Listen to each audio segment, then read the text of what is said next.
Bueno, buenas noches. Esta es la clase número 8 de Macroeconomía 2.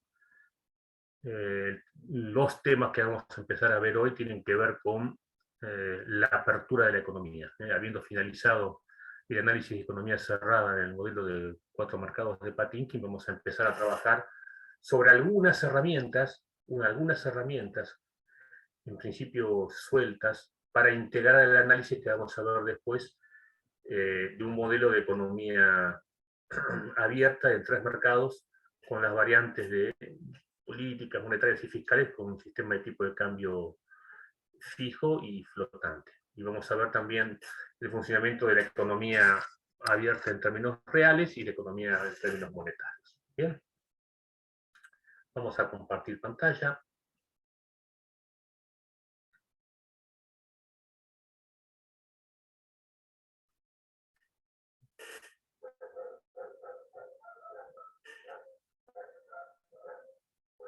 Bien,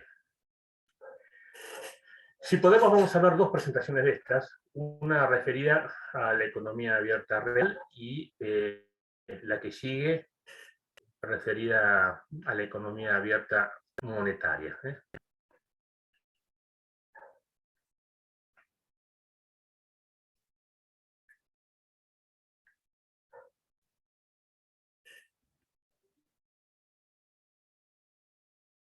Profe, una consulta. ¿Puede ser que no hayamos terminado la parte 4 de Patinki o capaz que me estoy acordando mal?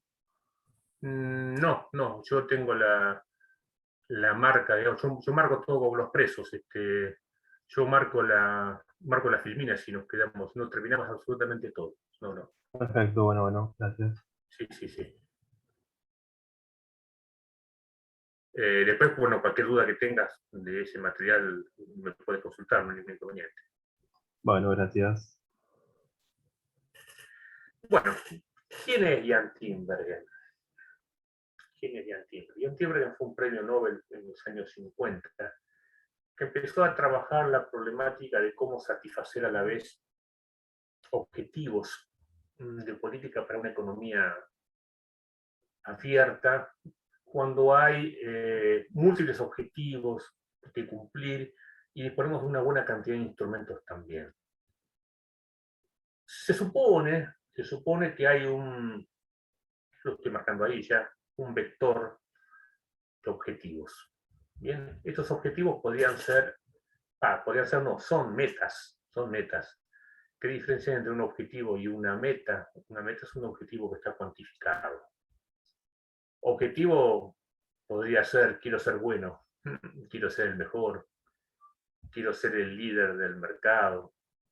Pero una meta debería ser, quiero obtener el 35% de participación en el mercado si es que soy una empresa, quiero tener una tasa de crecimiento del Producto Bruto del 3% anual, quiero tener una inflación inferior al 2% anual, quiero tener una tasa de desarrollo medida, por ejemplo, por la cantidad de camas de hospital por cada 1.000 habitantes. Ampliemos la cabeza, abramos la cabeza.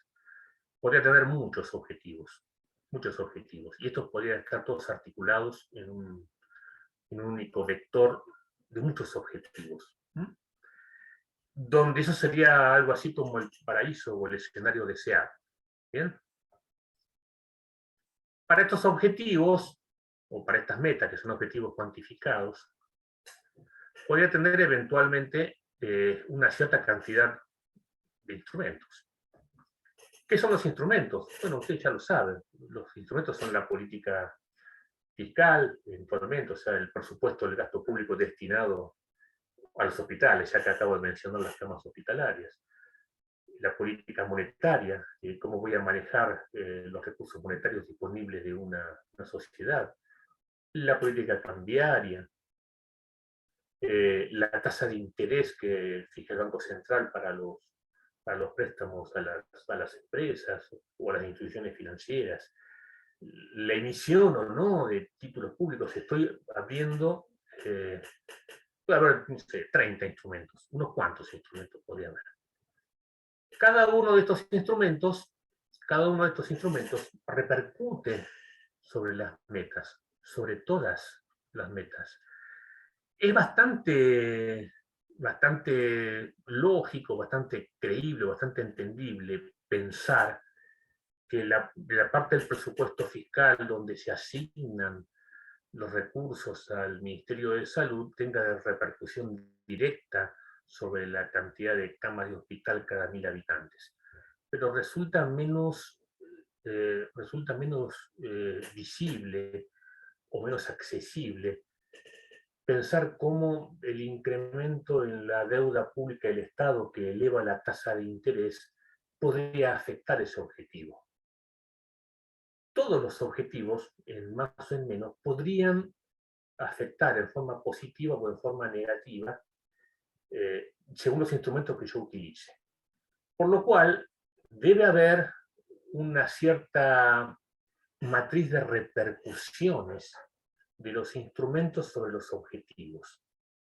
Si fuese tan sencillo pensar que la política fiscal afecta solamente a la producción de bienes y que la política monetaria afecta solamente a la tasa de interés y que la política cambiaria afecta solamente al tipo de cambio y que la emisión de títulos públicos afecta solamente a la sustentabilidad de la deuda del Estado, y etcétera, etcétera, etcétera, sería muy sencillo.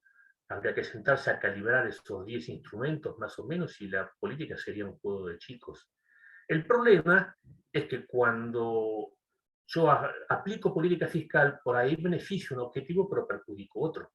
Y las repercusiones directas e indirectas de todo esto, tal como si ustedes se figurasen una matriz de insumo-producto, son muchas, son muchas. Pensemos ahí abajo, en esa pequeña expresión, en una matriz de coeficientes técnicos o de respuesta de instrumento a meta, donde un coeficiente cualquiera, A sub IJ, sería la derivada parcial de cómo varía el objetivo Y sub I frente a la aplicación de una dosis del incremento X sub J, donde I varía de entre 1 a n, que son las n metas, y J varía de entre 1 a m, que son los m instrumentos. Y serían, si yo tuviera una cierta cantidad de objetivos y una cierta cantidad de instrumentos, podría armar la matriz de respuesta de cada una de estas cosas. ¿Serviría de algo? Sí, evidentemente podría servir de algo, pero hay algún requisito. La primera cuestión para este requisito, y si ustedes recuerdan la matriz de coeficientes técnicos, es que la matriz debe ser cuadrática. Si tengo 30 metas, he de tener 30 instrumentos. Si tengo 22 metas, he de tener 22 instrumentos. Porque si no lo fuese, el sistema estaría sobre o subdeterminado y habría ecuaciones sobrantes. Además, podría pasarnos, tal como sucede en el álgebra matricial, que algunas expresiones fuesen combinaciones lineales de otras. Que cuando yo aplico más presupuesto, va más presupuesto a salud siempre, con lo cual la ecuación de salud y la de las camas de hospitales, una de esas podría eliminarlo, por así decirlo. Pero en términos matriciales, yo tengo claramente que el vector I es igual a la matriz A multiplicada por el vector X. El vector I es el vector I de objetivos, que son los resultados, y esto es igual a la matriz A, que es la matriz de coeficientes de respuesta de instrumentos a metas, o sea, una matriz armada con todas las derivadas parciales de esta matriz, multiplicada por un vector X de instrumentos. Puede haber zonas en cero, puede ser que, no sé, la política cambiaria no tenga ningún tipo de consecuencia respecto de, no sé, respecto de qué ahora, pero respecto al estado hospital seguro que no. Pero, ¿por qué? Porque un incremento en el valor del dólar eventualmente podría encarecer algún insumo hospitalario. Pero supongamos que hubiese repercusiones nulas. Bueno, serían ceros en esta matriz. No habría ningún tipo de inconveniente. Esta matriz de instrumentos entonces es la que vincularía los instrumentos con las metas. Pero, por este es el formato. Para aquellos que no están muy duchos o que no recuerdan bien el álgebra matricial, seguramente el vector columna I sub 1, I sub n son todos los objetivos. Ese es el paraíso deseado. Este es igual a la matriz A, y esta matriz A está compuesta por todos esos coeficientes, y cada uno de estos, recordemos que son una derivada parcial, una reacción positiva o negativa o nula de un instrumento a una cierta meta. Y esto está multiplicado por un vector fila, que son todos los instrumentos. Las herramientas de política que yo, decisor de política económica, dispongo. ¿Bien?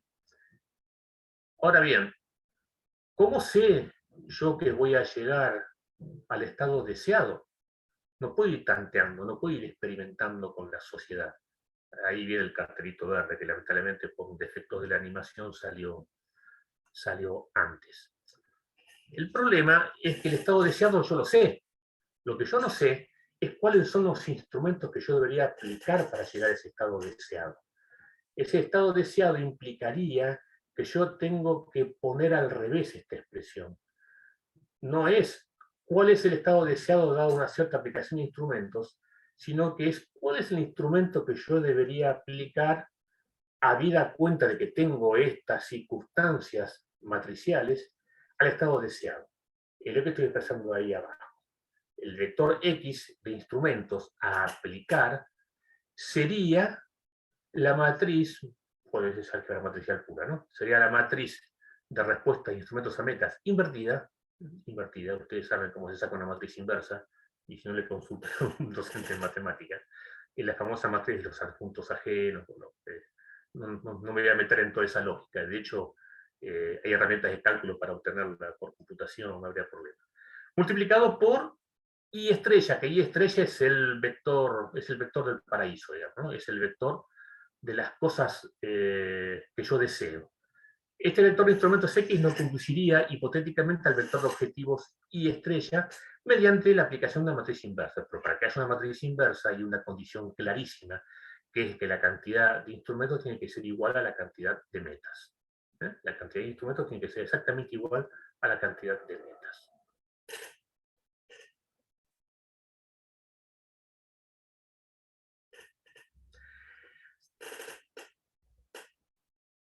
Cuando Ian Timberlake termina este análisis, el tipo dice, en definitiva, el único problema que tenemos acá nosotros es que disponemos de dos grandes objetivos. Uno es el objetivo interno, tener la economía interna acomodada, y otro es el objetivo externo, tener el sector externo del país acomodado. Ahí entra en operaciones James Smith, otro premio Nobel, es el que diagrama junto con Robert Mundell, pero un poco después, esto a mediados de los 50. Robert Mundell les viene entrado en los 60. ¿Cómo trabaja la economía teniendo en cuenta que hay que satisfacer dos equilibrios a la vez, como objetivos, el interno y el externo, y dispone de algunos instrumentos, pero básicamente dos? La política financiera, fiscal y monetaria en sentido amplio para abastecer el equilibrio interno, y la política que podría ser la cambiaria o la de la balanza de pagos para satisfacer el equilibrio externo. Para eso James Mill establece un diagrama de restricciones, que es el que es usado, ya lo van a recordar francamente, por ejemplo, por el modelo de Mandel-Fleming. Esto le debería traer recuerdos a aquellas cosas vistas en macroeconomía. Yo pongo en un eje tasa de interés, en otro eje pongo producción, y tengo en cuenta que hay una producción de equilibrio en la cual yo trazo una línea punteada, a la izquierda de la cual hay un proceso recesivo, y a la derecha de la cual hay una expansión o eventualmente, mirado con cariño, un proceso inflacionario.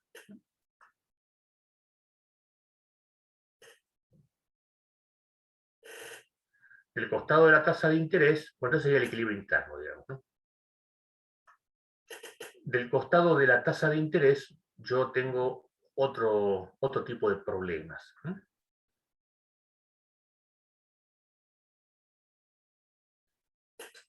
Yo he dibujado ex profeso una función de balance de pagos que no es completamente horizontal.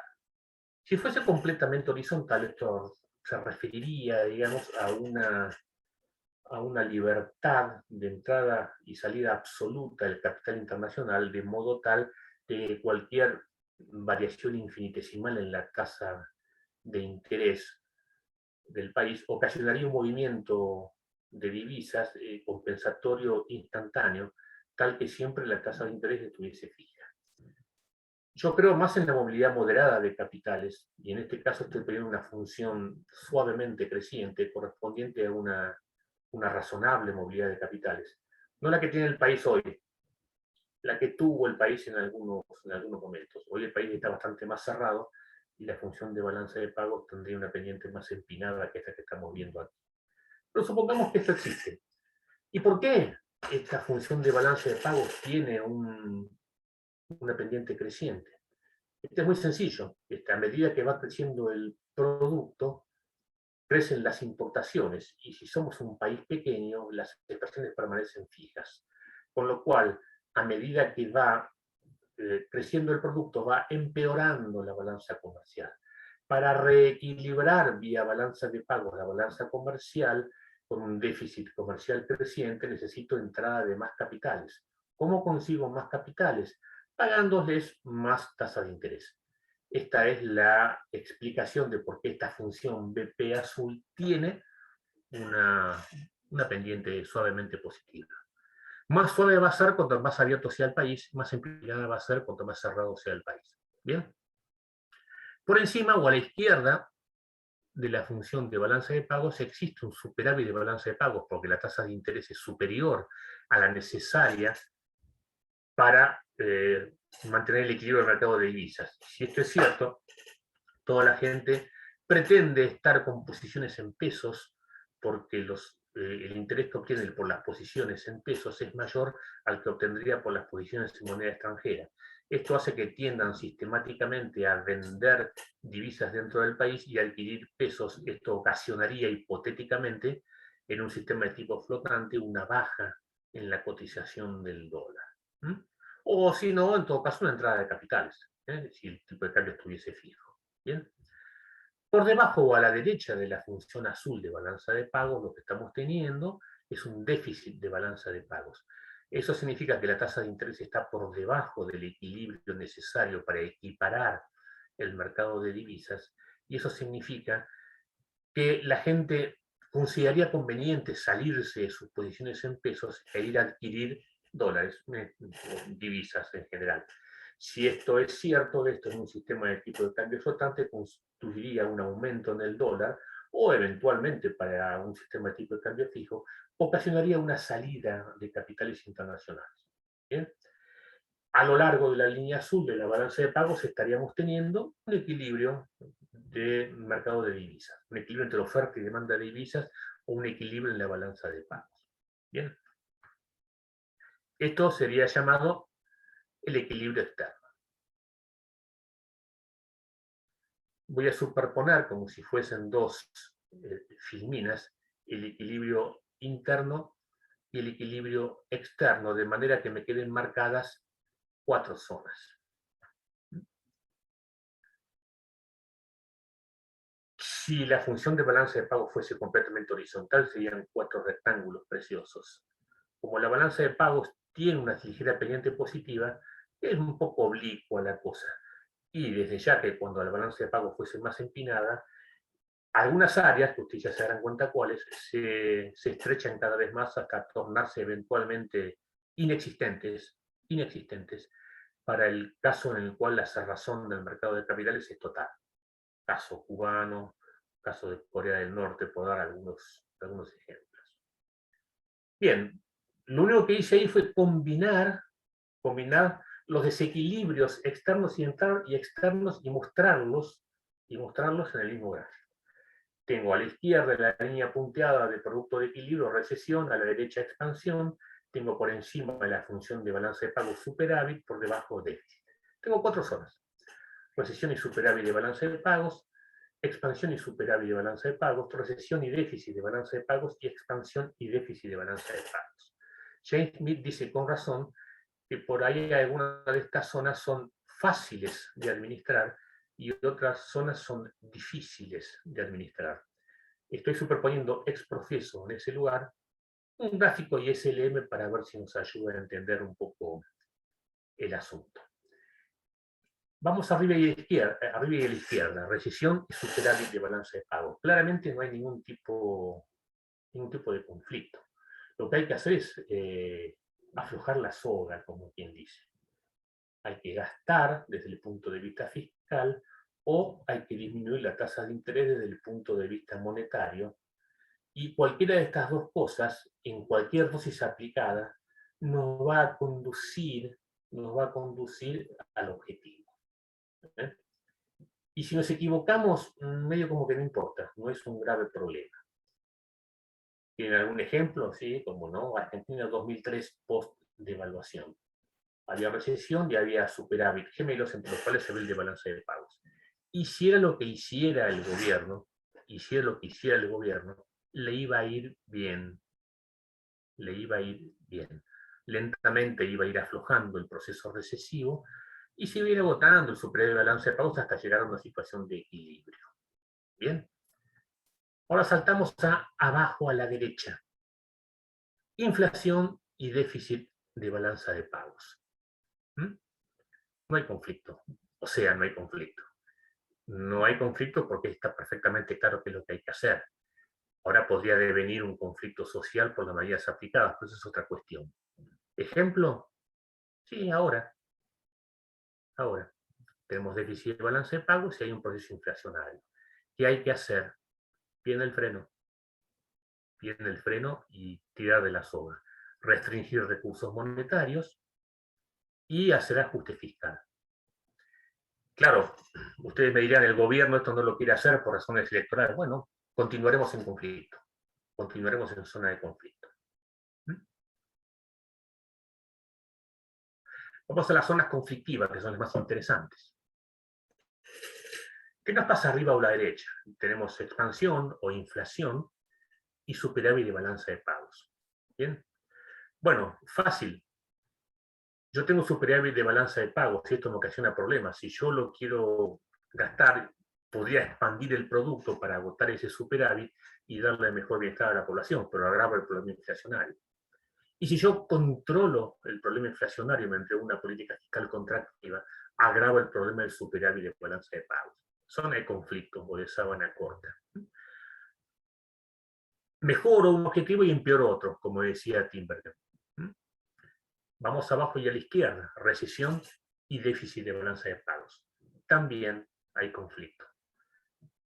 Cuando yo quiero empujar la economía para sacarla del barro y del proceso recesivo, agravo el déficit de balanza de pagos si no tengo recursos para financiar.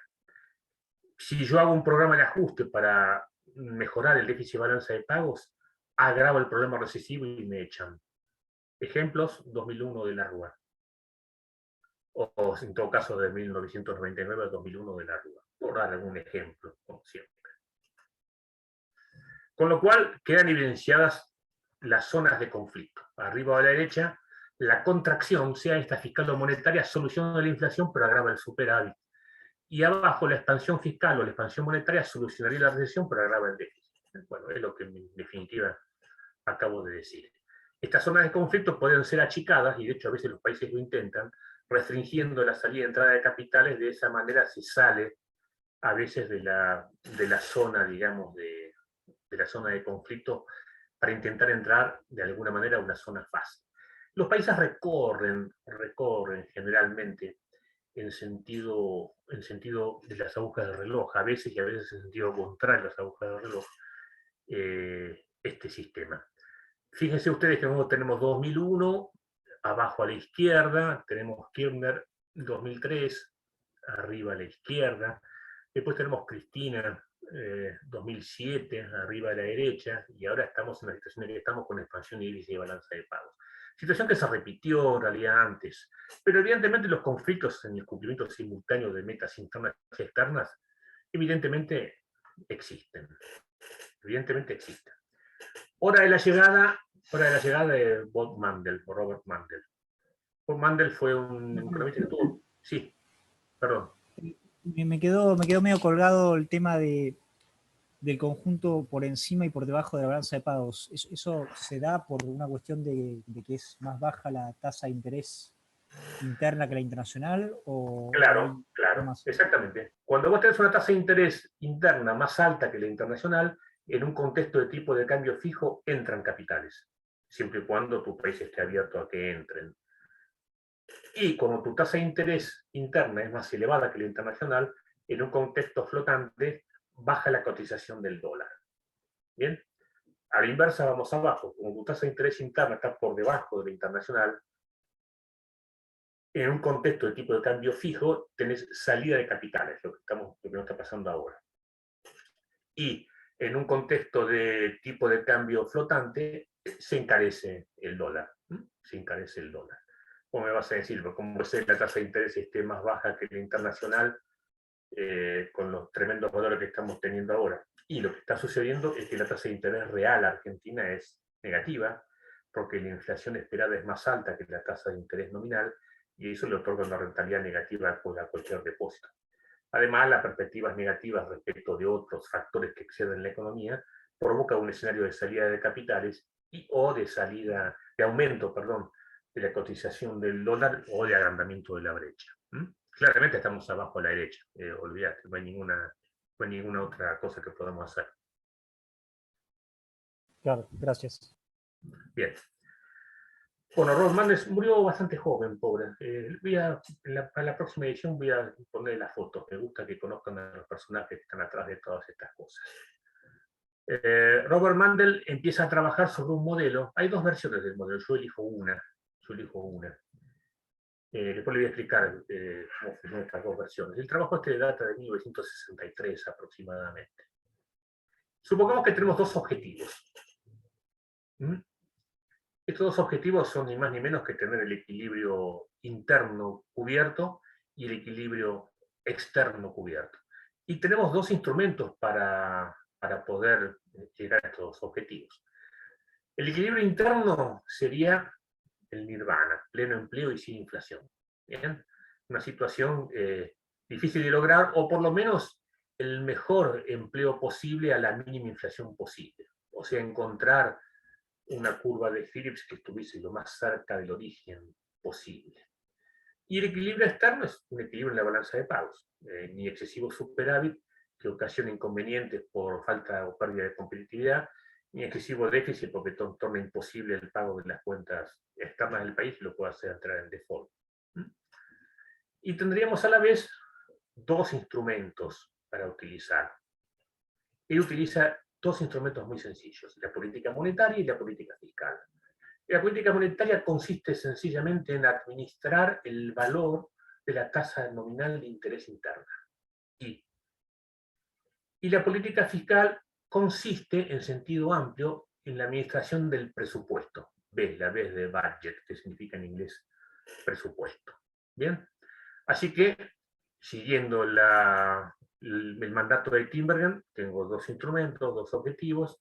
Matricialmente la cosa funciona, yo debería poder obtener un vector, digamos, de instrumentos que me lleve al equilibrio. Está bien, puede ser que no sea perfectamente posible tener como dijimos, ¿no? el pleno empleo y la inflación cero, casi ningún país lo podría conseguir, pero podríamos reformularlo. El equilibrio interno sería un trade-off. Un trade-off no es ni más ni menos un compromiso o una ida y vuelta a lo largo de una curva como la de Phillips. Un trade-off aceptable entre inflación y desempleo, y el equilibrio externo podría ser la demanda excedente nula de cambio extranjero. O sea que si bien la balanza de pago no está completamente equilibrada, no hay tensiones cambiarias. Hace tiempo que no nos pasa esto a nosotros. Sería en todo caso que el superávit de balanza comercial igual a las salidas netas de capitales, o que el déficit de balanza comercial igual a la entrada neta de capitales a un tipo de cambio determinado. Eso sería el equilibrio externo traducido, digamos, en la sentencia que acabo de poner yo ahí arriba. Vamos a establecer las funciones objetivo. ¿Qué es la función objetivo? Es decir, bueno, ¿cómo quiero yo, cuál es mi ideal, digamos, para el equilibrio interno y el equilibrio externo? Bien, lamentablemente la X que sugiere externo la usa Mundell para el equilibrio interno. No es muy mnemotécnica la cosa, pero bueno, vamos a respetar la terminología original. Sea una función X que depende de B, presupuesto y tasa de interés I, igual 0. Este es el equilibrio interno, donde X sub B es menor que 0 y X sub Y es menor que 0. ¿Qué significa esto? ¿Qué significa esto? Que cuando yo aumento B, estoy achicando el gasto fiscal y por eso tengo una relación negativa con relación al producto, como quien dice. Y X sub Y menor que 0 significa lo mismo, que cuando aumento la tasa de interés interna, estoy achicando, de algún modo, el producto de equilibrio. Estoy alejando, en todo caso, el producto de equilibrio.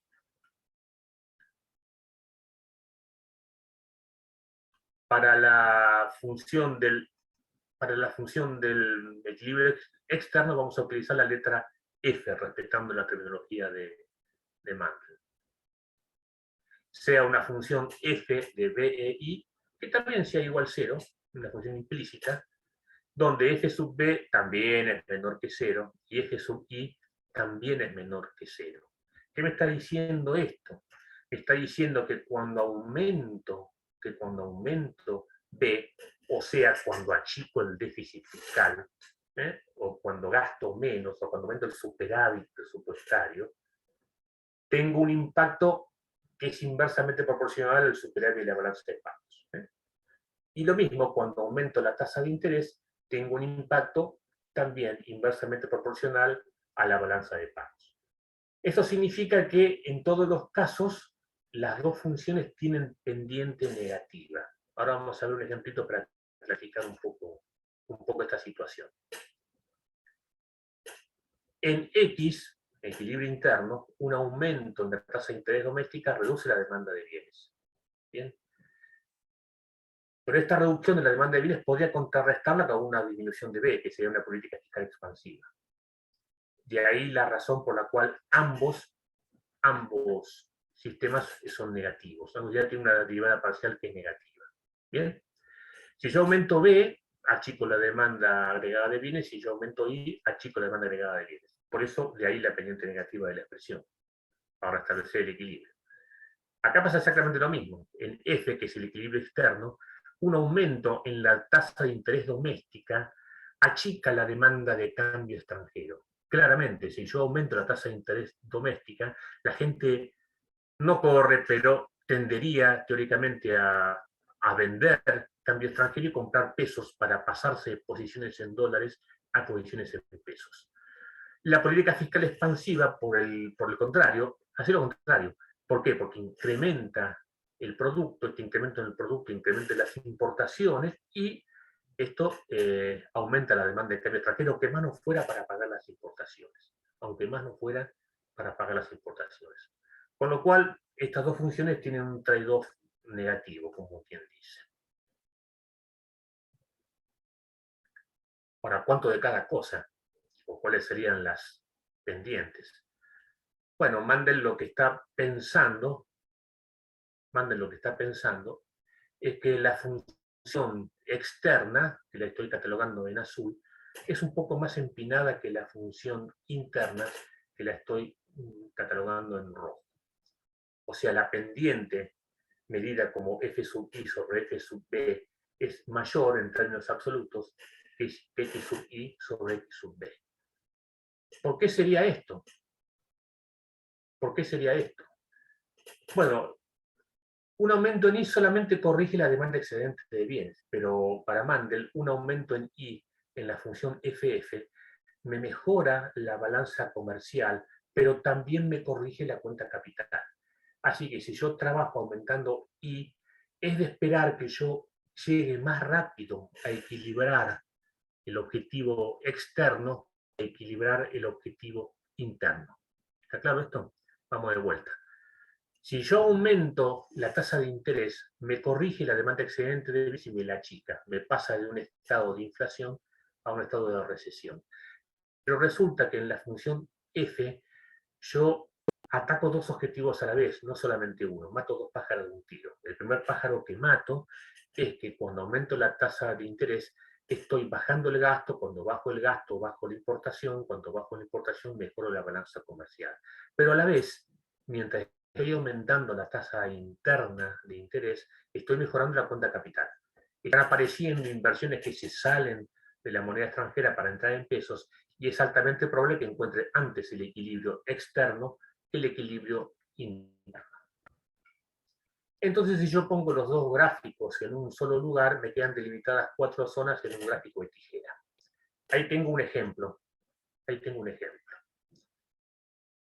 Donde tengo las 4 zonas delimitadas. Vamos a repasar un poco las zonas. Concentrémonos en la línea roja del equilibrio interno. Por debajo o a la izquierda, por debajo o a la izquierda del equilibrio interno, tengo inflación. ¿Por qué? Porque o bien tengo que subir B, o sea, achicar el gasto, o bien tengo que aumentar I, o sea, achicar el gasto de inversión. ¿Estamos claros?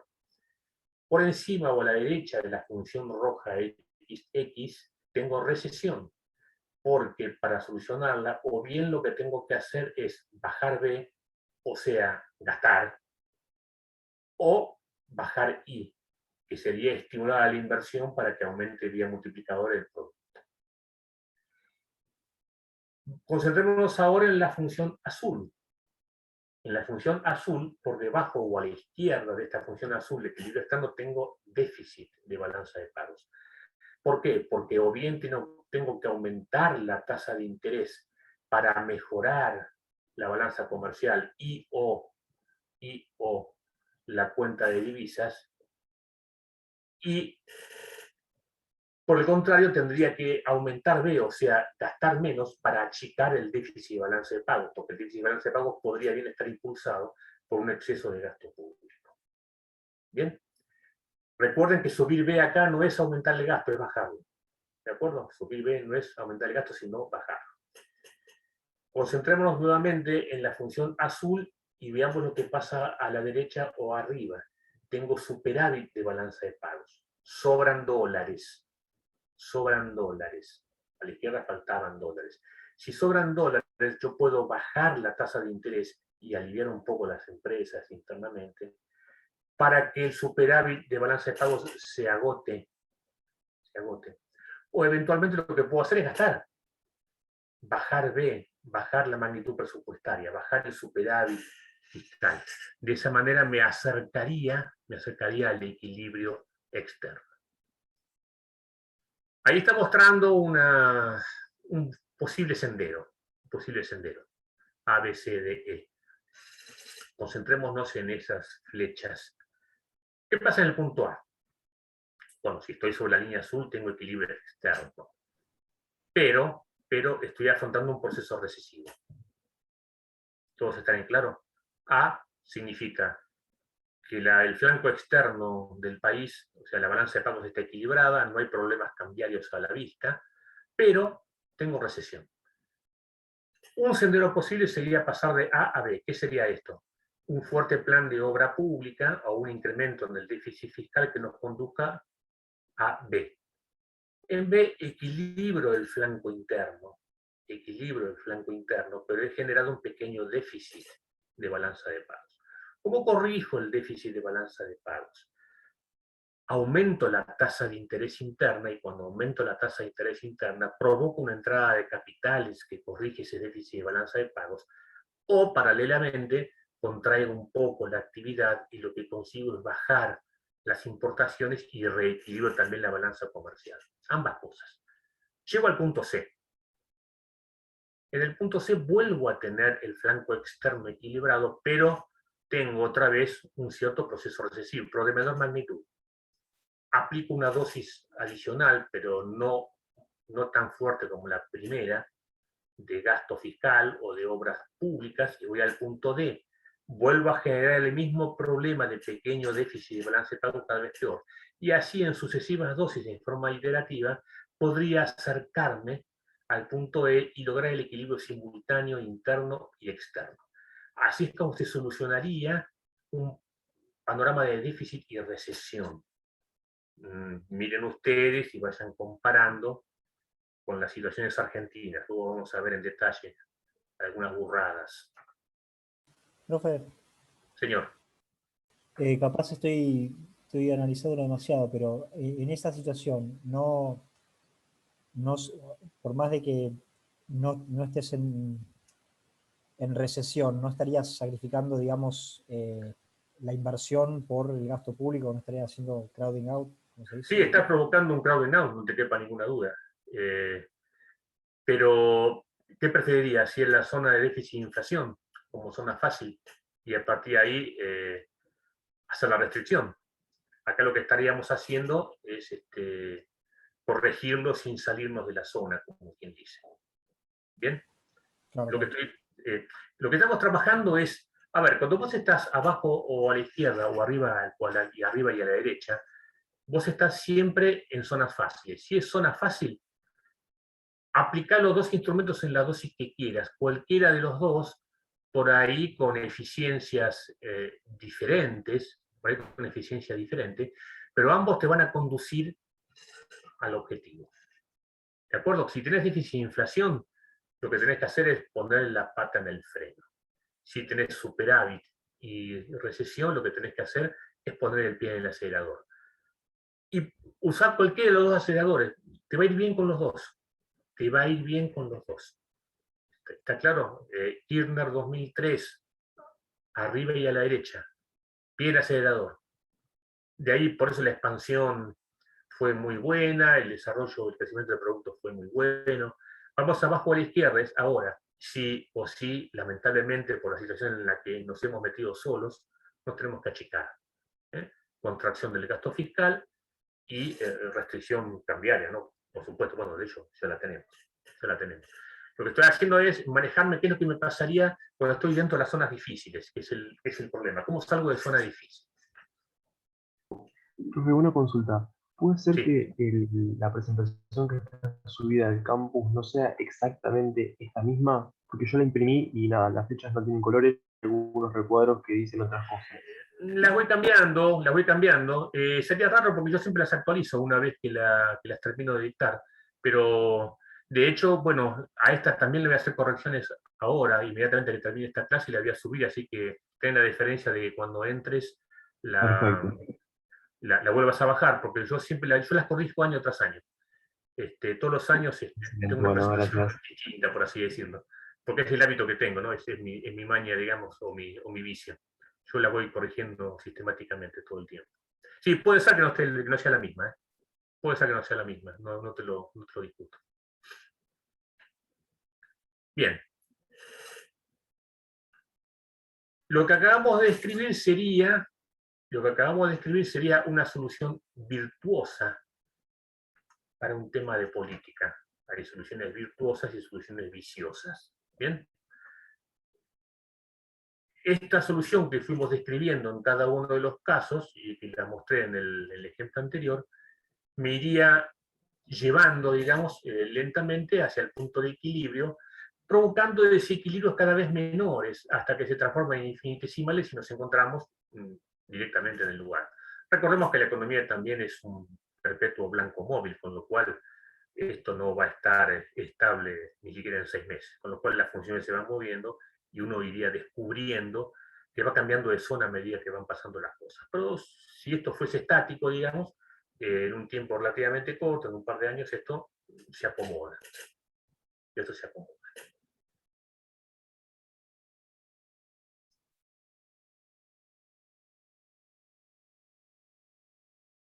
¿Cuál es la solución virtuosa? Es resolver la recesión interna con el presupuesto del Estado, o sea, con la política interna fiscal, y luego resolver las cuestiones del déficit y balance de pagos mediante la herramienta de la tasa de interés, mediante la herramienta monetaria, atrayendo capitales. ¿Bien?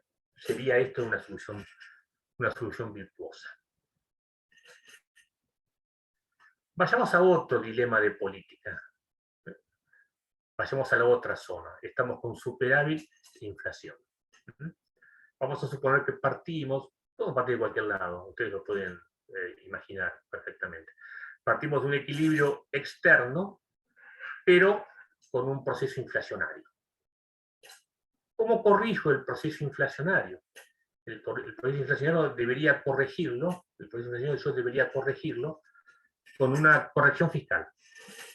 Para bajar la inflación, yo lo que debo hacer es disminuir el déficit fiscal. Esta disminución del déficit fiscal me conduciría a un punto que podría ser el punto B, donde este punto B estoy teniendo equilibrio interno, pero tengo superávit de balanza de pagos. Este superávit de balanza de pagos me permitiría disminuir un poco la tasa de interés interna para no pagar tanto interés por el capital internacional que ingresa y por otra parte para dar un alivio a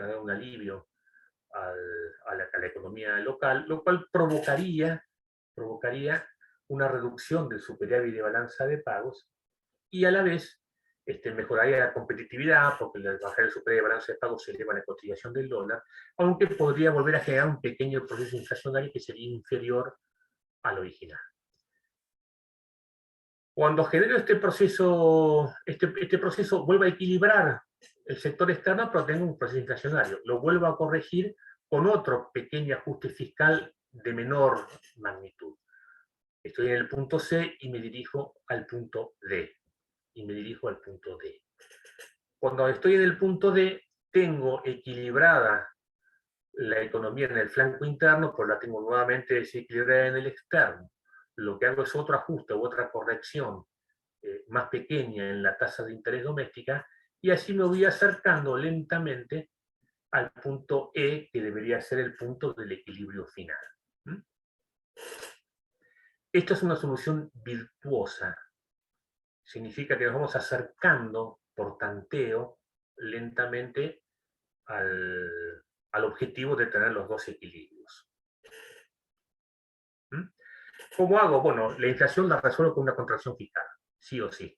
Y el superávit de balance de pago lo voy corrigiendo, disminuyendo la tasa de interés interna. Entonces, mira, pero ¿para qué quiero corregir el superávit de balance de pago? Bueno, hay una lógica medio perversa en los países de querer tener sistemáticamente superávit de balanza de pago para juntar dólares para vaya a saber uno sabe qué cosa. En realidad, el superávit de balanza de pago lo que ocasiona es un abaratamiento innecesario del tipo de cambio y ocasiona problemas de competitividad a las empresas y a la larga termina siendo pernicioso. Tan pernicioso como el déficit de balanza de pagos. Ambos hay que corregirlos y agotarlos. Vamos a una solución viciosa o una solución errónea para un dilema de política. Profe, perdón, ¿podrías repetir de vuelta por qué no es conveniente tener un superávit? Porque, no sé, lógicamente no lo termino de entender. Un superávit de balance de pago significa que es un fuerte excedente de cambio extranjero, un fuerte excedente de oferta de divisas internas respecto a la demanda de divisas. Esto le ocasiona al país un grave problema de pérdida de competitividad, porque el exceso en un sistema de cambio flotante, la cantidad de dólares que se venden son mayor que la cantidad de dólares que se compran, y si esto es cierto, el dólar se abarata mucho. Si el dólar se abarata mucho, vos lentamente empezás a percibir un problema. El problema es que tus exportaciones empiezan a ser cada vez menores y tus importaciones empiezan a ser cada vez mayores. Si no lo corregís rápidamente, vas a entrar en un déficit de balanza comercial severo, digamos. Y además esta entrada de capitales percibe intereses excesivos. Estos intereses excesivos terminan saliendo a los beneficiarios que podrían estar recibiendo fuera de las fronteras. Uno podría achicar los intereses que paga por todo concepto y mejorar la performance de las empresas internamente del país y achicar los servicios de deuda que se estarían pagando.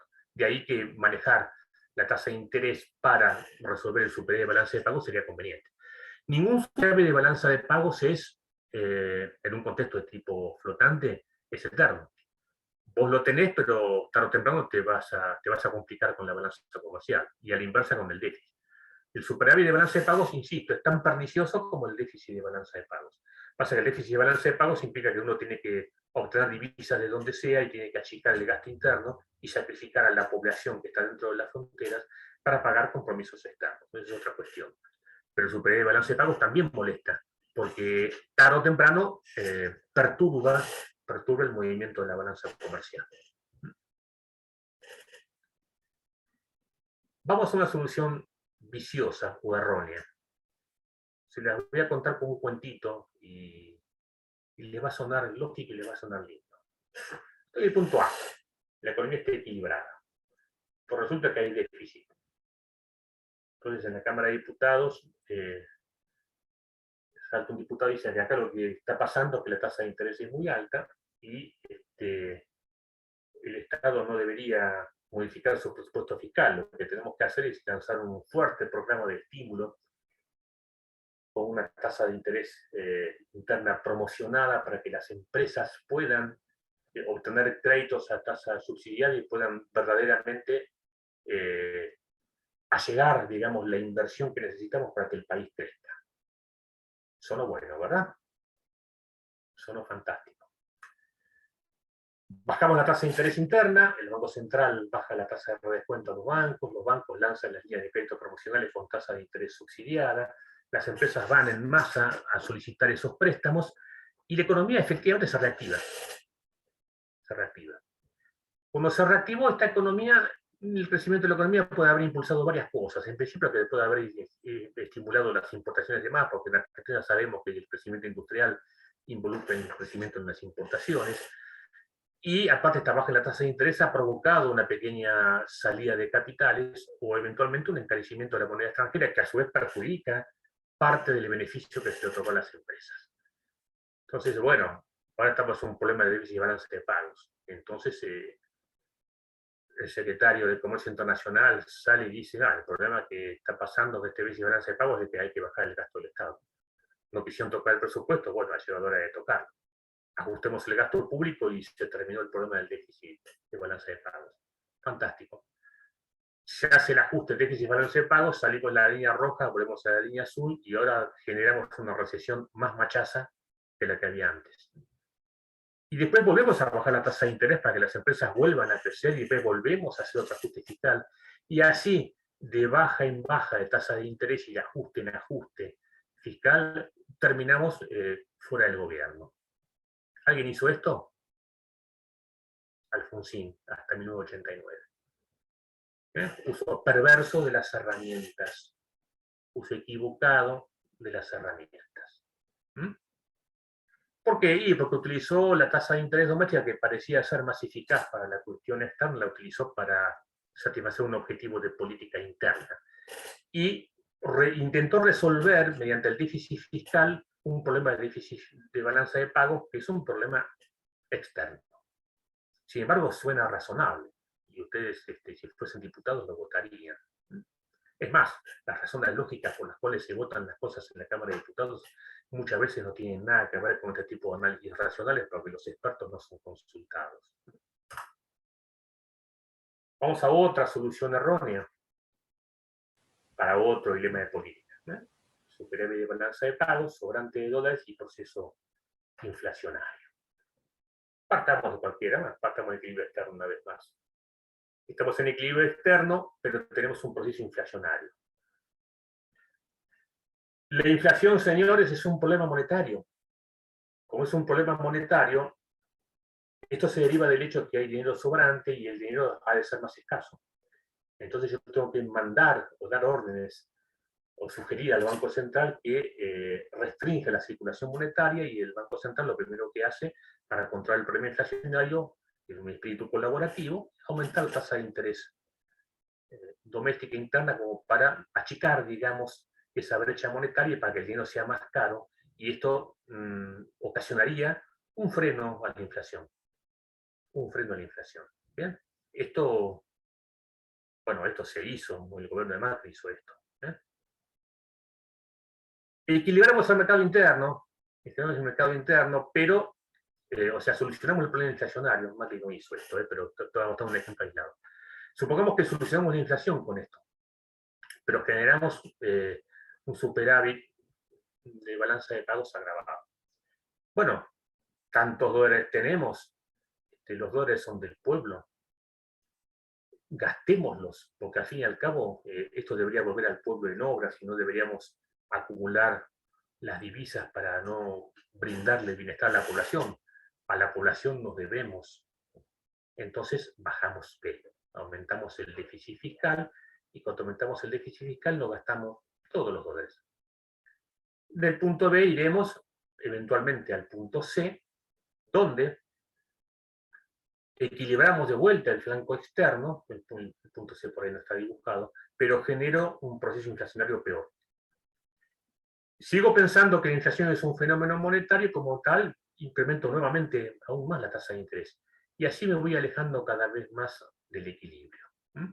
Está bien, yo lo estoy mostrando con flechas muy burdas, pero posiblemente esto pudiese arrancar de flechas bastante más pequeñas. ¿Cuál es el otro error en aplicar las herramientas equivocadas? Bueno, el error en la aplicación de la herramienta equivocada significaría querer controlar la inflación solamente mediante la tasa de interés y luego utilizar el gasto público para agotar el superávit de balanza de pagos. Es una utilización de las herramientas equivocadas para los objetivos equivocados. Ustedes me dirán, pero ¿cómo? Si en todos los países se controla la inflación subiendo la tasa de interés. Sí, pero si no tienen superávit fiscal. ¿Estamos? Superávit de balanza de pagos, perdón. Porque si tienen superávit de balanza de pagos no pueden hacer eso. ¿Estamos? Están en zona difícil y tienen que aplicar cuidadosamente las herramientas. Eso es lo que dice Robert Mantel. Para eso desarrolla lo que él llamaría el principio de clasificación efectiva de mercados. El principio de clasificación efectiva de mercados me dice que cuando tengo un desequilibrio externo tengo que utilizar la tasa de interés doméstica. Mientras que cuando tengo un desequilibrio interno, lo que tengo que utilizar es el presupuesto fiscal, el presupuesto del Estado, y no al revés. Esto es la recomendación para cuando estamos en zonas difíciles. Cuando estamos en zonas fáciles, lo mismo da lo que hagas que te va a ir bien. Por eso Kirchner, eventualmente yo a veces lo pondero porque al fin y al cabo fue coherente, hizo las cosas bien.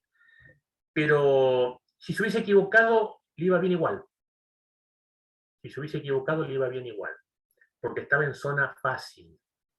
Estaba en zona fácil.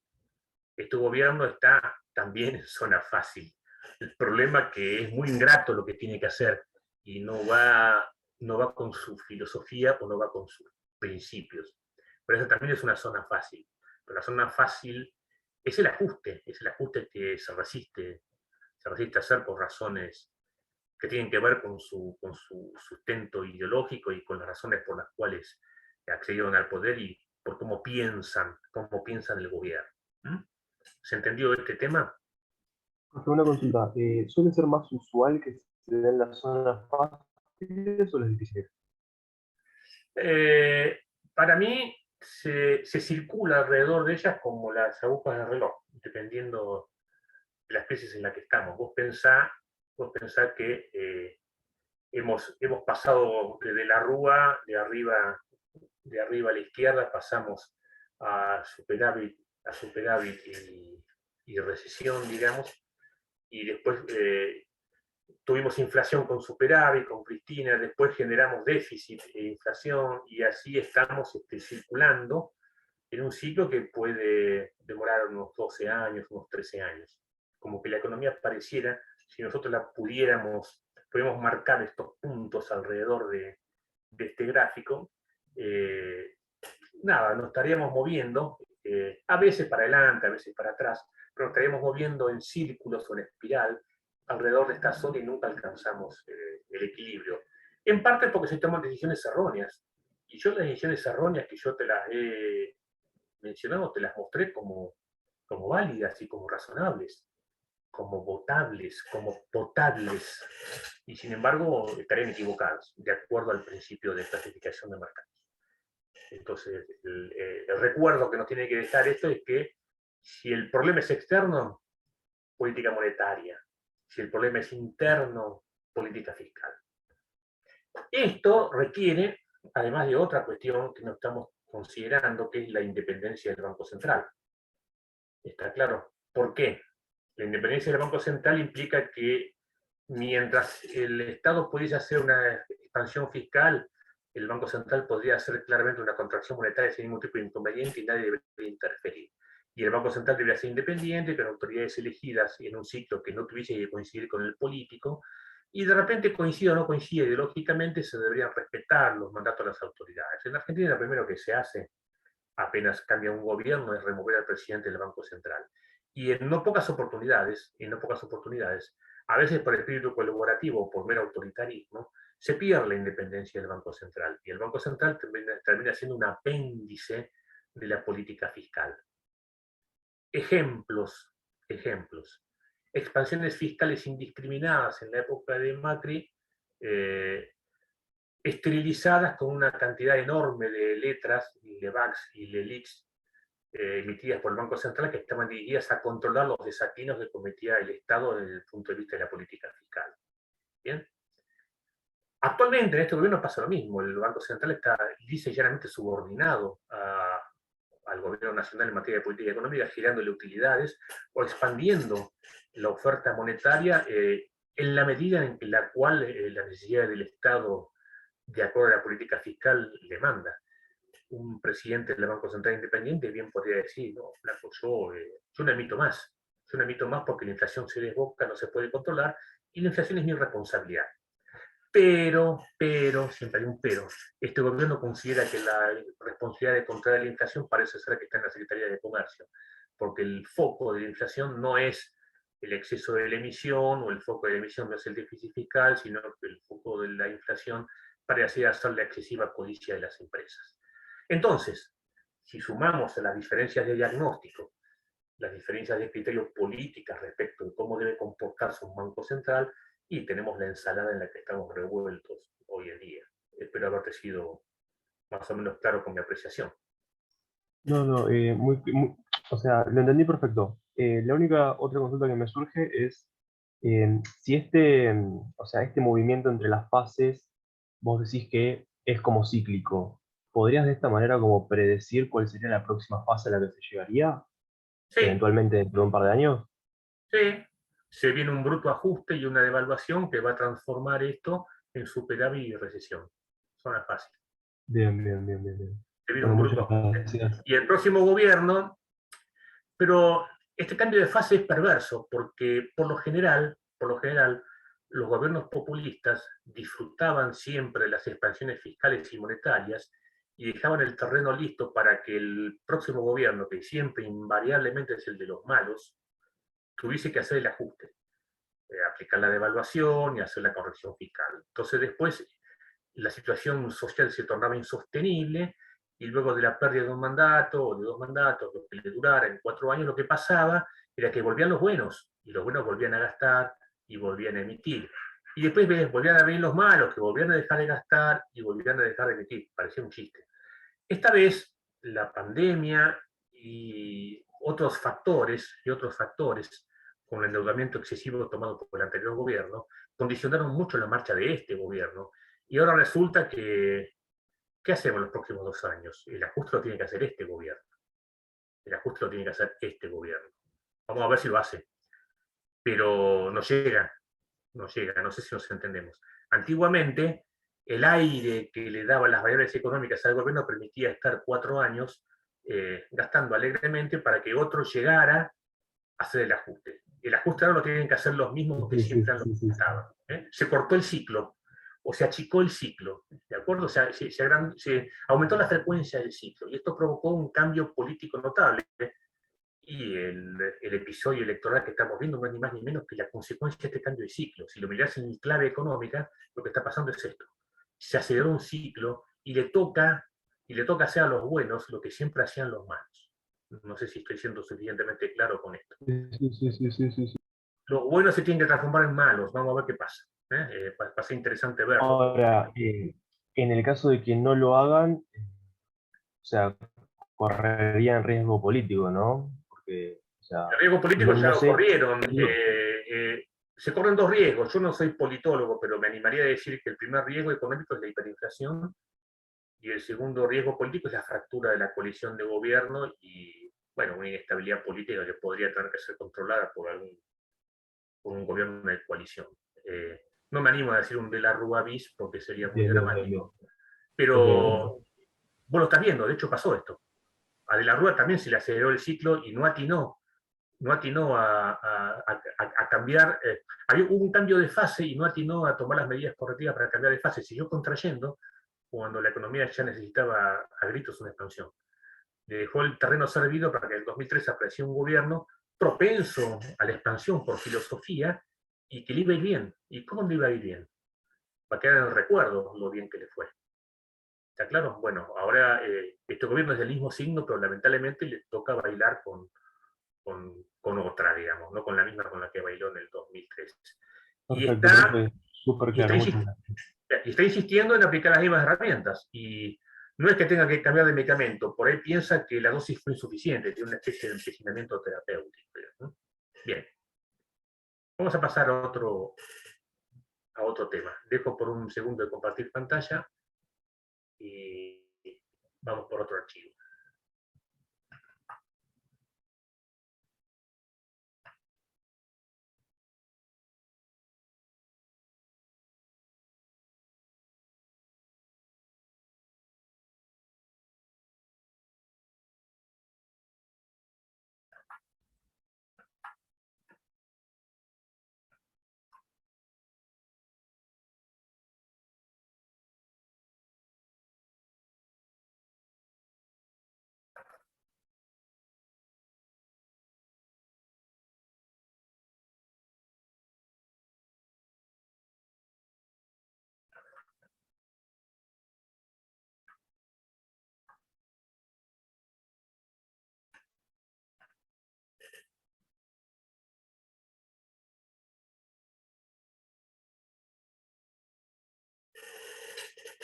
Vamos a meternos ahora en el territorio. Algunas de estas cosas han sido vistas previamente en Macro 1, en alguno de los cursados con algunos de los materiales, pero bueno, como ha sido tan irregular el año pasado, no estoy seguro de que esté completamente asentado esto. Lo vamos a empezar a trabajar en esta y bueno, la terminaremos seguramente en la próxima. Vimos hasta aquí algunos elementos, algunas herramientas. Es como, imagínense un taller mecánico donde ustedes acaban de llegar y yo les estoy mostrando, esta es una llave, este es un martillo, esto es un destornillador. Las herramientas, la economía abierta real. Ahora vamos a ver las economías las herramientas, perdón, de la economía abierta en fase o en modo monetario, digamos. Para luego integrarlas en algunos modelos que nos permitan explicar mejor cómo funciona la cuestión monetaria. Arranco con una propuesta deshonesta. Vamos a comprar dólares. Y vamos a imaginar por un momento que no me cobran el impuesto, que el dólar está, no sé, a 100 pesos. Que no tengo que pagar el impuesto país, que no tengo el cepo, que los puedo comprar, porque lamentablemente tengo que levantar todos estos supuestos de anormalidad para poder explicar algo como funciona en terreno normal. $1000, 100.000 pesos.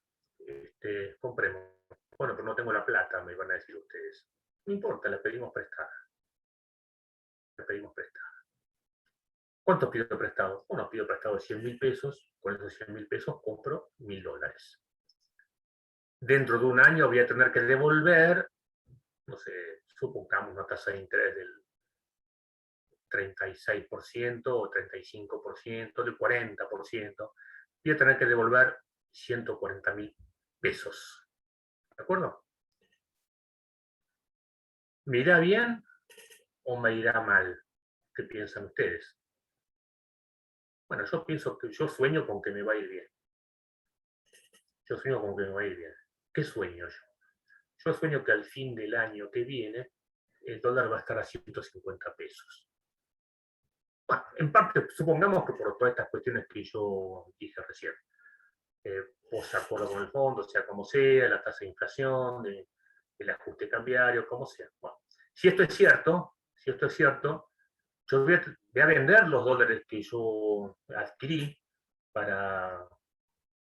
con este préstamo, digamos, y cuando los venda voy a obtener 150.000 pesos y con 140.000 pago el préstamo y con 10.000 me quedo de sobrante.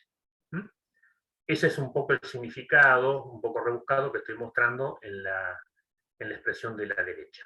Ahí están viendo que lo que yo tengo que devolver es el tipo de cambio esperado en T más 1, que es 150 por dólar, por 1 más I sub T, que es la tasa de interés que yo se supone que voy a pagar. Así que si yo apuesto a que el dólar esté por encima de 140, que sería 100 más 40% de interés, gano. Si el dólar está a 130, perdí. tengo que pedir prestado 10.000 pesos adicionales para devolver la plata que pedí prestada para comprar dólares. Eso es timbear en el mercado cambiario, digamos, por así decirlo. Vamos a imaginar que tenemos una definición de tasa de interés internacional. La estrellita es siempre, o este asterisco, digamos, suele decir estrella, siempre es el símbolo, por lo general, de tasa de interés internacional, o consumo internacional, o ingreso mundial, siempre se aplica, digamos, a estas cuestiones. Supongamos que la tasa de interés internacional es tal que 1 más I estrecha es igual a la tasa de interés doméstica multiplicado por el valor del dólar al momento de tomar, digamos, respecto de adquirir la divisa, dividido por el valor esperado del dólar futuro. Puesto en números, qué sé yo, tengo la tasa de interés nacional sería a 1 más 0,4, o sea, 1,40 por 100 dividido 150. Resulta que tengo una tasa de interés más chica y más interesante. Si es que espero que me salga como me va a salir. Retomando esta expresión anterior, que la estoy reproduciendo de vuelta en este lugar, voy a pasar dividiendo 1 más I sub t. Luego voy a dar vuelta a todo. Voy a poner numerador donde está el denominador y numerador donde está el denominador.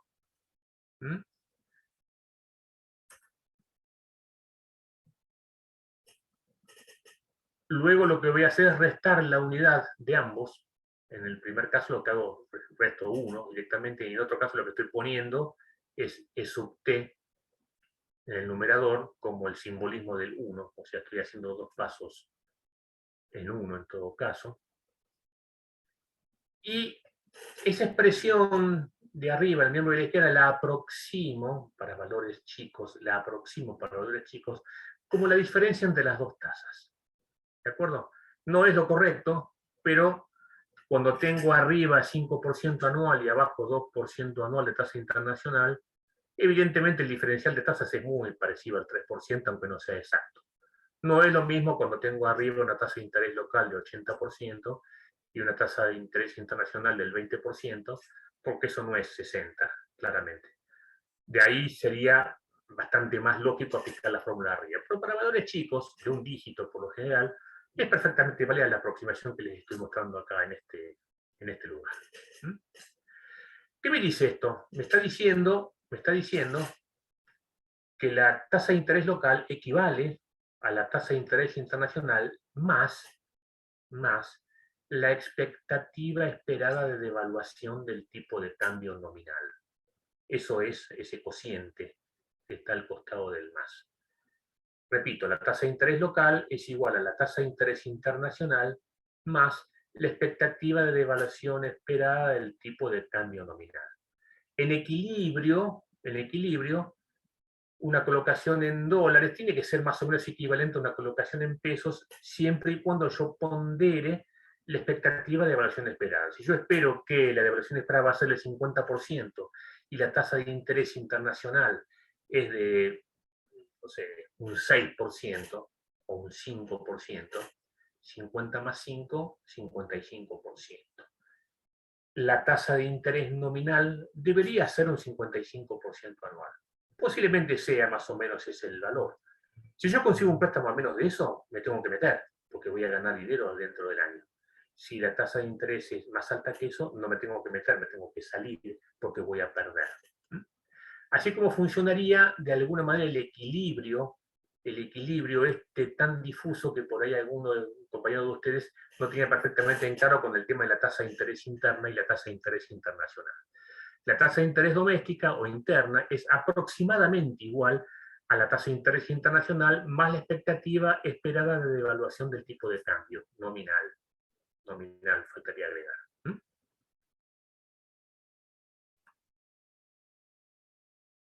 Por ende, yo soy prestamista, tengo una posición tomada en dólares y espero que el dólar aumente el 50% y la tasa de interés internacional es del 5% y estoy fondeado con tasa de interés internacional, ni loco, presto a menos del 55%.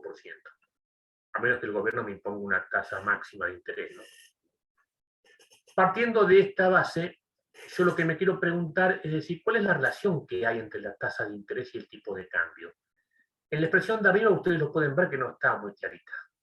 ¿Por qué? Porque tengo E sub t arriba en el numerador, lo tengo abajo en el denominador. Vamos a hacer un pasaje. Vamos a volver a la expresión anterior. Fíjense que paso restando la tasa de interés internacional y extraigo el 1 del cociente en el miembro de la derecha. Si alguno se pierde, por favor, me dice. Paso el 1 sumando y me queda todo esto parecido al cociente entre el tipo de cambio esperado y el tipo de cambio nominal actual.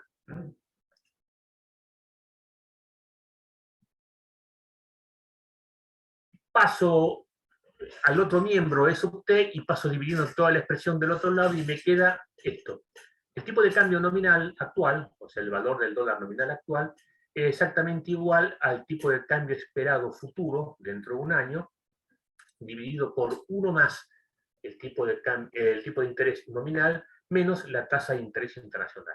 Esto prueba que la relación entre E sub t, tipo de cambio nominal, I sub t, tasa de interés doméstica, es claramente inversa. Es claramente inversa. Y esta relación inversa se la llama paridad de intereses internos y externos. Paridad de intereses internos y externos. ¿Cómo funciona Una esta consulta, paridad? profe. ¿Nosotros con esta fórmula podemos calcular el valor futuro del dólar? ¿O estoy entendiendo mal? O sea, si despejamos lo que corresponda, ¿no? Sí, sí, entiendo a dónde apuntás. En realidad, el valor futuro del dólar sí lo podrías resolver en tanto y en cuanto no hubiese interferencias y el tipo de cambio fuese absolutamente flotante y no tuviese ni flotación sucia, interferencias, ni acciones del gobierno para subir o bajarlo, ni hubiese entradas o salidas importantes de stock exógenas, tales como financiamiento del Fondo Monetario o lo que fuera. Sí, podrías predecirlo. Antiguamente se me ocurría decir, luego descarté ese comentario, que la expectativa de evaluación esperada del tipo de cambio, o sea, ese cociente, E sub t más 1 menos E sub t sobre E sub t, es una aproximación al riesgo país. Pero hoy no cierra, porque el riesgo país está en más o menos 17%, y con 17% no hacemos nada. ¿Por qué? Porque por la situación riesgosa, digamos, del país, la expectativa de evaluación es mayor al 17%. En una época cuadraba o cerraba, pero funcionó como aproximación en algunos años, no en estos. No en estos.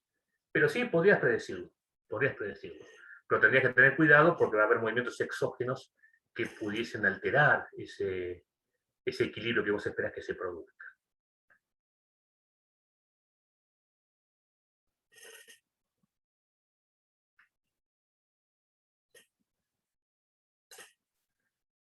Vamos a poner las cosas con su nombre. Vamos a decir que I sub t es la rentabilidad esperada de un depósito en pesos.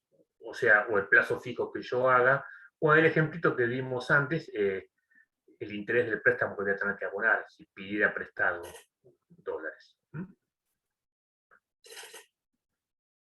Esta es la rentabilidad esperada de un depósito de moneda extranjera. Claramente, o yo lo deposito en pesos en un banco y me dan el 38% plazo fijo, o lo pongo en dólares al 2%, pero espero que el dólar aumente. Cuando el dólar aumente, capaz que voy a obtener una parte de rentabilidad por el depósito de moneda extranjera y otra parte de rentabilidad por el incremento en la cotización del dólar.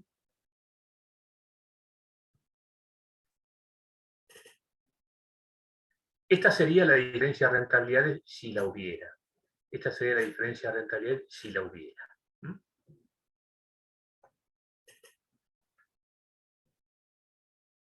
Si esta expresión de abajo es positiva, yo corro a poner pesos en el banco. Si esta expresión me da negativa, me salgo del banco y corro a comprar dólares si es que los consigo. Claramente esta ecuación, claro, la piedra de toque del asunto o la bola de cristal es saber cuánto es el valor esperado del tipo de cambio dentro de un año.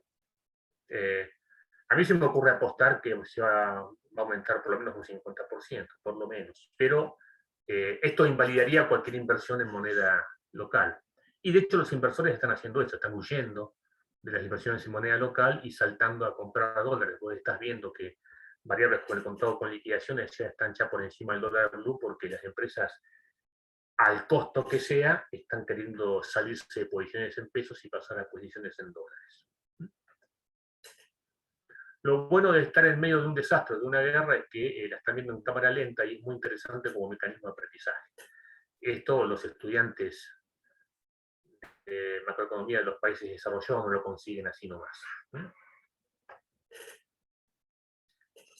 ¿Cómo sería entonces la paridad de equilibrio de intereses internos y externos? Bueno, pongo una tablita ahí. Siempre la tengo que cambiar porque siempre cambia el valor del dólar. Esta vez me resultó bastante bueno corriendo una coma. No se rían. Yo tengo un valor de tipo de cambio cualquiera que tengo ahí, tengo una tasa de interés internacional del 5% y tengo un valor de tipo de cambio esperado, ya me quedé un poco corto, de 176 pesos por dólar.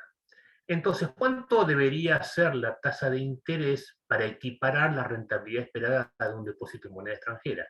Esa es la columna de la derecha. Esa es la columna de la derecha. Si el dólar vale 140 y yo espero que valga 176, la tasa de interés debería ser 31%. 26 si fuese 146 y así sucesivamente. En 176 la tasa de interés interna es exactamente igual a la tasa de interés internacional. Esto, para que no se confundan, en ausencia de riesgo país. En ausencia de riesgo país. Y con un dólar a 182, la tasa de interés estaría inclusive por debajo de la internacional. ¿Por qué? Y porque había superávit de balance de pagos. La gente estaría en estos momentos vendiendo dólares para poder adquirir pesos y colocarlos al 5%. Profe, cuando hablas de riesgo país, te referís a la posibilidad de defaultear, ¿no? Claro, claro. La tasa de riesgo país es la diferencia de la tasa de interés que pagan bonos argentinos respecto de bonos preseleccionados de países desarrollados, o de Estados Unidos. Hay varias, pero la más común es la del JP Morgan, que es la que hoy está en 1.650, cerca de 1.700 puntos básicos, o sea, 17% anual de interés de sobretasa. Esto no contempla esa situación. Pensad que es riesgo cero, hay riesgo cero. Aún así, hay una expectativa de evaluación esperada por otras razones que no tienen que ver con el riesgo de default, una cosa distinta. Una cosa es la expectativa de evaluación, otra cosa es el riesgo de default. El mercado cambiario estaría en equilibrio a la cotización del dólar de 176, porque ahí todos los depósitos ofrecerían la misma tasa de rentabilidad esperada.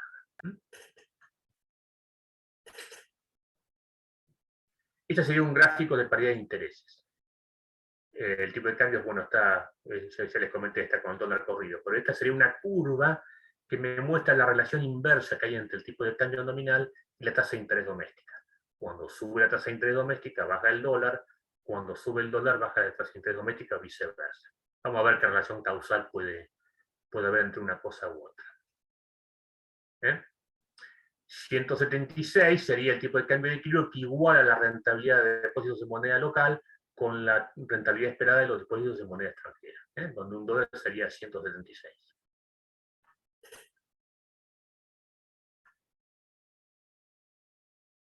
¿Cuál sería entonces un tipo de cambio de equilibrio?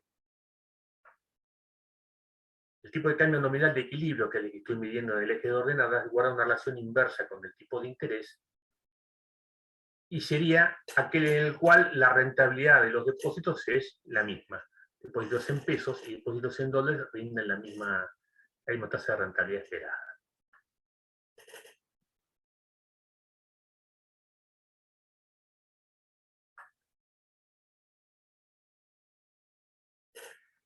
Yo tengo en un sistema financiero una tasa de interés doméstica actual.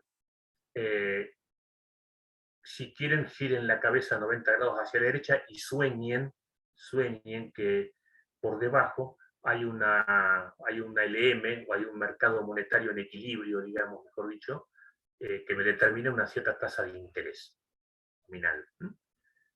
Lo vamos a ver, pero así como se determinaría en el mercado interno la tasa de interés doméstica, y si esta coincide con la rentabilidad esperada de depósitos en dólares, el mercado interno está en paz y el mercado de divisas también está en paz.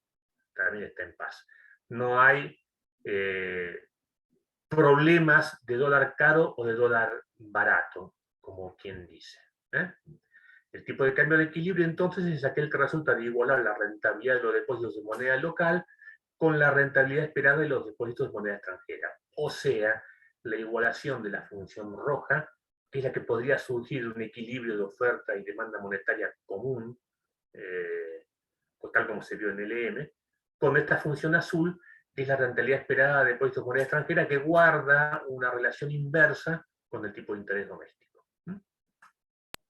Profe, hoy por hoy en Argentina, ¿qué estaría caro o barato? Porque no me termino de dar cuenta de eso. Caro, Ok, bien. caro. Lo que pasa que, a ver, caro a 180, caro a 180 o 188. A 102, ridículamente barato. Así que elegí la decisión que quieras tomar, qué posición tenés, y ahí te vas a dar cuenta qué es lo que debería pasar. Más o menos, el dólar de la baña, post estallido de la crisis del 2001, recién me estaba dando cuenta que la mayoría de ustedes deben haber nacido en esa época, lo cual me causa un poco de pudor. El estallido del 2002 y el salto en aquel momento del dólar de 1 a 4 y después estabilizarse en 3, o sea, previo a una sobrereacción, un overshooting, y que valdría un dólar de 170 pesos más o menos. Así de fuerte fue el salto, pero en aquel momento el dólar oficial estaba a 170 pesos. Aquí el dólar está pisado en 102 o 103 o 104 pesos, al que le aplican algunos impuestos si uno quiere adquirirlo, y en supuesto caso que pudiese adquirirlo. Con lo cual yo me fijaría más en la cotización del dólar blue o el contado con liquidación, 188, 190 pesos. Ese dólar, caro. Ese dólar es caro. Bien, supongamos que estamos en una situación como esta, si lo que estamos haciendo es, por algún tipo de contracción monetaria, que es una cosa que debería hacer eventualmente el gobierno, pero no se anima, aumentar la tasa de interés doméstica. Si aumenta la tasa de interés doméstica, el tipo de cambio de equilibrio descendería. Y hablamos del punto A al punto B, y en el punto B, con la nueva tasa de interés doméstica, la rentabilidad de los depósitos de moneda local supera a la rentabilidad de depósitos de moneda extranjera, y de esa manera el tipo de cambio desciende porque la gente decide vender divisas y adquirir pesos para adquirir mayor rentabilidad con depósitos en moneda local. Así es como un fenómeno de contracción monetaria eleva la tasa de interés doméstica y hace bajar la cotización del dólar. Ustedes me dirán que esto es imposible. Yo lo que les estoy diciendo es que estamos analizando esto en ausencia de riesgo país y en ausencia de expectativas de crecimiento desmesurado del tipo de cambio. Lamentablemente resulta difícil armar esto porque es como que un médico le dice, bueno, cuando el enfermo toma tal medicación, mejora tal y cual. Y claro, con el enfermo que tengo yo tiene 44 grados, pesa 128 kilos. Claro, estamos hablando de un enfermo normal. Pensemos en un enfermo normal. Esto es lo que les puedo decir para poder hacerme entender con esto.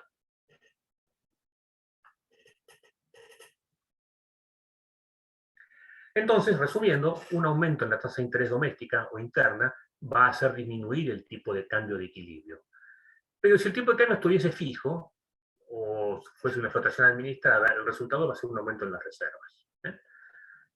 ¿Por qué el gobierno pierde reservas? El gobierno pierde reservas, tiene la tasa de interés muy baja, sube la tasa de interés, aumenta las reservas, pero resulta que se funde medio país. Está atenazado por este problema. Mientras sigue manteniendo la tasa de interés baja para que no haya inconvenientes, se siguen perdiendo reservas o sigue eventualmente aumentando la cotización del dólar paralelo. Frente a eso, el gobierno reacciona con cepo cambiario, con prohibición de comprar dólares, o no le entrega dólares a las empresas que necesitan importar, o no le entrega dólares a las empresas que han pedido prestado en moneda extranjera en el exterior y tienen que pagar la cuota de préstamo y no la pueden abonar. Así, de esta manera, el gobierno sostiene su posición de reserva, que es muy inestable. Hoy es muy inestable. Y creo que va a ser inestable de acá hasta el momento de las elecciones y después se verá, pero veo inevitable Una corrección cambiaria. Un ajuste discreto, dicen los economistas, para evitar, o sea, un movimiento que no va a ser de 2 pesos, digamos, a eso me refiero cuando hablo de un ajuste discreto.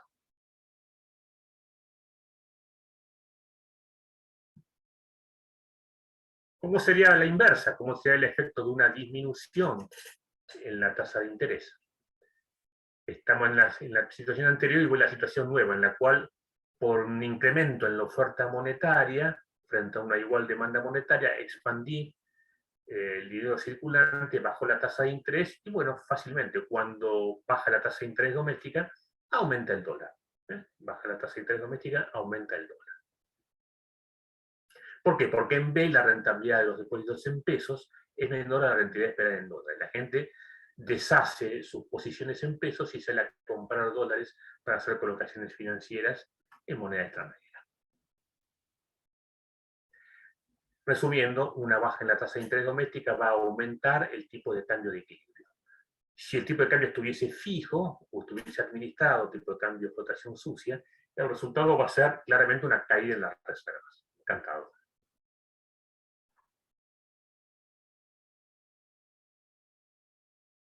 Vamos a otras cuestiones. Vamos a otras cuestiones. Esta nos interesa. Estamos asistiendo a un escenario en el cual aumenta el tipo de cambio esperado futuro. Hoy, no sé, soñemos con el oficial, 100, y va a saltar a 150. Si esto es así, quedamos en offside, porque nuestra rentabilidad de depósitos en pesos antes equilibraba o equiparaba eso y ahora no le equipara más.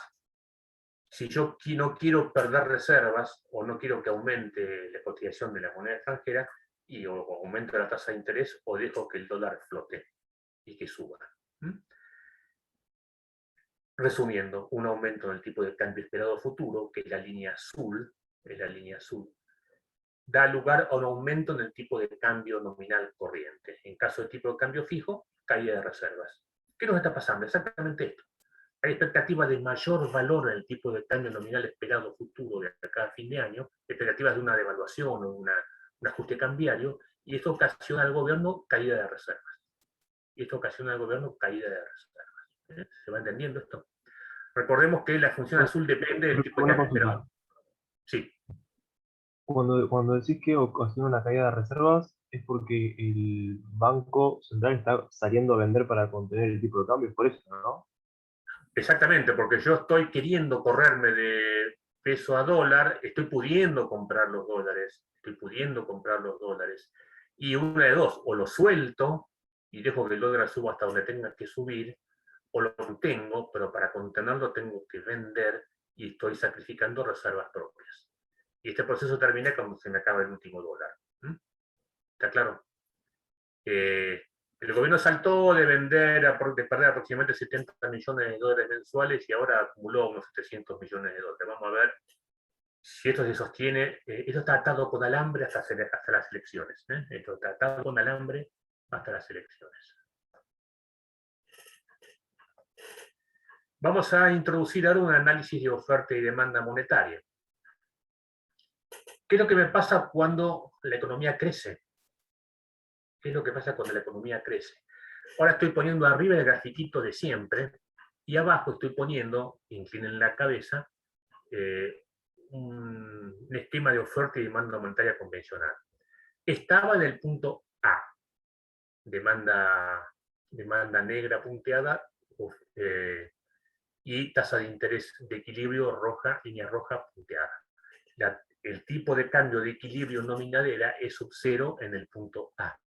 De repente lo que ha pasado es que creció la economía, y como creció la economía aumentó la demanda de dinero. Cuando aumenta la demanda de dinero en el mercado doméstico, naturalmente, si no hay una expansión de recursos monetarios en paralelo, aumenta la tasa de interés nominal.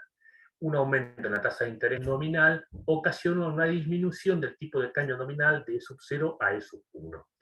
O sea, cuando los países crecen, tienden naturalmente a experimentar una apreciación del tipo de cambio.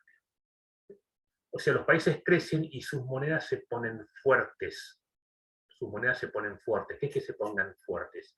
Y que necesito menos de moneda local para adquirir un dólar. ¿De acuerdo? Eso es lo que pasa cuando los países crecen. Profe, Un ¿y por aumento- qué de países con monedas que, o sea, cuando devalúan su moneda, salen de crisis? Por ejemplo, el caso de Japón o el caso de Chile. Sí.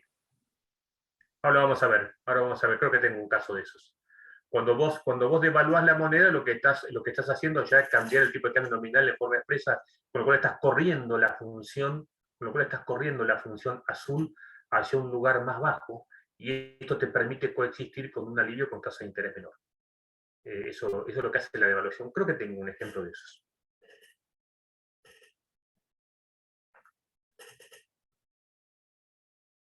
Aquellos que quieran profundizar esto es Krugman y Ostfeld, Economía Internacional Monetaria. Creo que capítulos 14 y 15, por ahí anda. Vamos a la inversa ahora. ¿Qué es lo que pasa cuando aumenta la oferta monetaria local? El gobierno está emitiendo dinero. Cuando emite dinero, lo que está haciendo es hacer bajar la tasa de interés de equilibrio de I sub 0 a I sub 1. Y cuando esto pasa, aumenta el tipo de cambio. ¿Por qué? Porque la rentabilidad esperada de los depósitos en pesos es más chica que la rentabilidad esperada en dólares. Así que esta es la razón por la cual el gobierno emite y el dólar sube. ¿Por qué? Porque baja la relación entre la tasa de interés doméstica y la tasa de interés internacional. Conclusión o resumen. Un aumento en la oferta monetaria local genera un ascenso en el tipo de cambio. Si este estuviera fijo, hay una caída de reservas. Claro, aquí pasan las dos cosas, porque el gobierno no permite que suba el tipo de cambio hasta donde debiera de subir, porque sería una debacle del gobierno, pero lo soluciona perdiendo reservas. Tenemos un tipo de cambio a mitad de camino entre flotante y fijo, y eso es lo que está pasando, que en parte el dólar sube y en parte las reservas se pierden. ¿Esto por qué es? Por la continua monetización que hay en la economía, por la tremenda cantidad de incremento en recursos monetarios que hay en la economía, y esto se debe al financiamiento del creciente déficit fiscal. Estás extraño. Sí, te escucho. Si esos aumentos de oferta monetaria se contrapusieran con aumentos de las reservas en dólares. No, no la subo nunca. No, esto es aumento de moneda espuria. No. Si la hubiera, en la época de Cavallo las había, no ocasiona ninguna diferencia en el tipo de cambio. Porque era otro sistema, un sistema de tipo fijo, y anclado en la tasa de interés internacional, con lo cual la tasa de interés internacional estaba fija, y cuando entraban reservas al país, automáticamente se monetizaban y se convertían en la tasa de cambio de 1 a 1. Un día vamos a explicar más adelante el modelo de convertibilidad. Sí, pero si la emisión de moneda es espuria, no hay otra que la caída de reservas y o el aumento del dólar, o ambas cosas.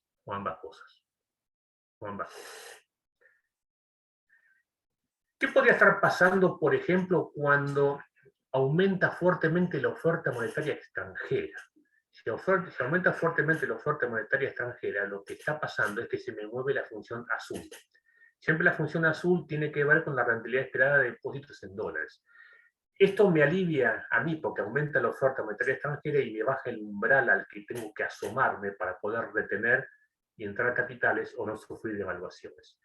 Con lo cual la tasa de interés doméstica necesaria me baja de I sub 0 a I sub 1. Yo puedo hacer varias cosas. Lo que yo podría hacer es, por ejemplo, monetizar y expandir la oferta monetaria. Ahí lo resumimos. Un aumento en la oferta monetaria extranjera generaría un descenso en el tipo de cambio nominal. Si el tipo es flexible, no afecta a la oferta monetaria local. Bajó el dólar y se terminó. Pero si el tipo es fijo, se espera que haya un aumento de reservas. Esto es Cavallo, justamente lo que veníamos diciendo hace un minuto. Si estas se monetizan, el tipo de interés puede descender hasta I sub 1, pero no hay pérdida de capitales. ¿Por qué? Porque está en sintonía con la nueva tasa de interés internacional que está más baja. ¿Está claro? Y esto pasó en el mundo. Esto pasó, lo que pasa es que todos estamos caídos del mundo, entonces no aprovechamos ninguna de sus ventajas. Esto pasó en el mundo. La tasa de interés internacional descendió fuertemente por la tremenda cantidad de recursos monetarios que se inyectó como consecuencia de la pandemia y las ayudas que todos los países, sin excepción, dieron a sus habitantes y a sus comercios y a sus empresas. La tasa de interés internacional descendió, pero nosotros no hemos percibido esta ventaja porque estamos fuera del circuito del capital internacional. ¿Hasta aquí se entendió? Me faltó el ejemplo que te quería dar. Voy a ver si lo agrego a las filminas y te lo publico para que lo puedas tener. ¿Se entendió aproximadamente esto? ¿Alguna pregunta, alguna duda? No, por ahora nada, profe. Bien, bueno, si tienen alguna duda, repasen los textos originales. Creo que están subidos inclusive como texto al campus. Y ahora, en unos minutos, voy a intentar entrar al campus para liberar ahí el tema de las notas para que la puedan ver. Ahora ya me fijo. ¿De acuerdo? Eso te iba a preguntar, profe. ¿Dónde las vamos a poder ver? ¿Directamente en En el mismo lugar. el inicio del campus? No. Bueno, si veo que no puedo hacerlo, voy a publicar directamente el archivo con una novedad. Pero si no, entran directamente al mosaico del primer parcial y van a encontrar un submosaico que es resultados primer parcial 2021 y ahí tienen que poder abrirlo y está el archivo. Ahora yo me encargo de liberarlo. Si no pudiera No, hacerlo mecanismo, lo subo como un archivo aparte. bien, no, te preguntaba porque no hay ningún mosaico que diga primera parcial, por eso. Claro, no debe estar visible, ese es el problema. Lo que no está visible es ese mosaico. Ahora yo lo hago visible y ya lo van a encontrar. Ya entiendo cuál es el problema. Yo me encargo. Bien, gracias. Bueno, ¿ninguna duda más? ¿Me mandaste, Victoria, el mail? Sí, ya mandé todo enseguida. Bueno, después lo busco y corregiré eso. Recordad que lo que muestre ahora no va a incluir esto que tenés, Dale. esto que me has mandado. Bien, Nos vemos, chicos. Que tengan buenas noches. gracias. Gracias, hasta luego. Buenas noches, Chao, profe. profe, Hasta luego. muchas gracias. Chao, hasta luego.